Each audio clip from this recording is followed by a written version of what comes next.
Luisa and Hendrik. I'm really humbled again to be part of this initiative and delivering a topic which is sits very close to my heart, and I've been a strong advocate for many decades now, and bringing together my personal interest with a larger organizational and the whole collective of peers which are sharing the same passion, and we can explore some of these pressing issues in relation to the topic today.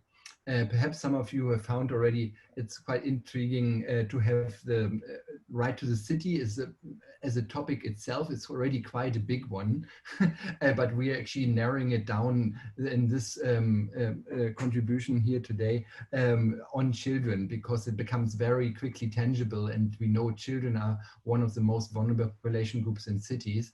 In particular, during this COVID-19 pandemic globally, we've seen quite remarkable transitions in local neighborhoods which involve children. So I think this is very timely to have this kind of discourse and shed some light on that pressing matter. So we're also gonna discuss the whole range from value-driven discourse to transformative action. So these two different aspects is about linking thinking with doing.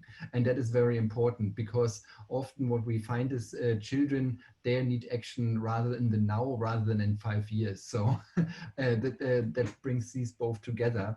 And perhaps if for everybody out there who's following the conversation, there has been already introductory note published and with a link to a perspective statement which we've organized were co-designed at Urban Synergies Group several years ago, and that became one of our lead advocacy tools with UN Habitat as part of the Habitats 3 conference. And that captures the concept of right to the city. What I will share now briefly with you before we delving in, that perhaps conceptually anchors the value-driven part for everybody. Please full screen. What's this? No. Full screen mode, there it is.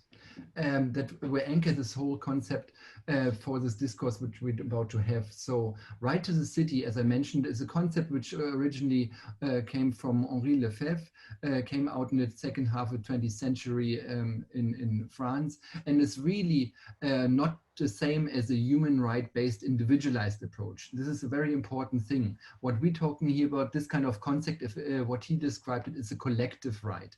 And he conceived... sorry, Greg, sorry, yeah? I think we cannot see your screen. It's all black. Oh no. Oh, okay. Can you try again? Yes. Can you see that now? Yes. Okay, but when you make full screen mode... Okay, yeah. Maybe I'll leave it then as this. What Henri Lefebvre really did is he really captured the city as a collective process, almost a piece of art in the making. And this collective right is really linked to meaningful ways of participating and co-creating what we call together the city.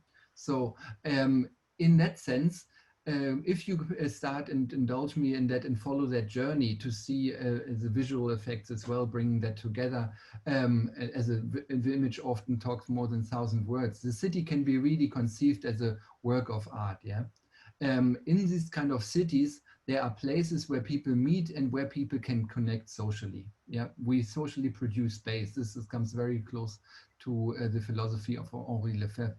Then these are spaces where people can play together, and everybody can choose their form of social interaction. They're culturally diverse and bring the world closer together. Together, we can all learn from each other and create colorful, inclusive places for all. Also, these as human beings, we must have respect for each other and everything around us. And that is really brings it together as well. So based on all these kind of characteristics, we undertook a co-design exercise in Canberra, and we expanded that notion of right to the city and came up with several principles, which I'd like to briefly flag with you, which perhaps are a good starting point for a longer conversation around this issue. The first one is right to public spaces and places. And that is a really good link to our joint effort here, where we're really shedding light on the future of public space during and past COVID-19. So within that, the city should contain spaces and places perhaps that have a sense of mystery and discovery, places where all people at all ages and abilities can be creators in its full meaning. Yeah? The second one is right to playful quality experiences. And today I'm very delighted we have a stellar lineup and experts, and we can share a lot of wisdom on that one. Is a space like where no matter how old you are, playful activities and having fun is something good for everyone. And there is something in for everyone. The next principle is right to diversity and trust. Particularly during COVID-19, I think in many societies we're seeing slowly actually either the failure or the real value in having actually trust in the community and the benefit that comes with it. These are places where people can express themselves, accept and help other members of the community being there for it. It's closely associated with resilience as well. Another big important principle is right to time. And I'm really looking forward to Paul's contribution here, because he's just finished a marvelous book on that topic. And that is all about a place where you can be caught up in the moment and forget the rest of the world to really unfold your full potential. The right of movement, also a very important principle, and we should not forget, in the car often a lot of people are being excluded, including children. So this is something where everybody, including children and vulnerable people, should have an opportunity to access environmentally friendly forms of mobility. That includes walking, cycling, public transport, that offer comfort and convenience. Yeah.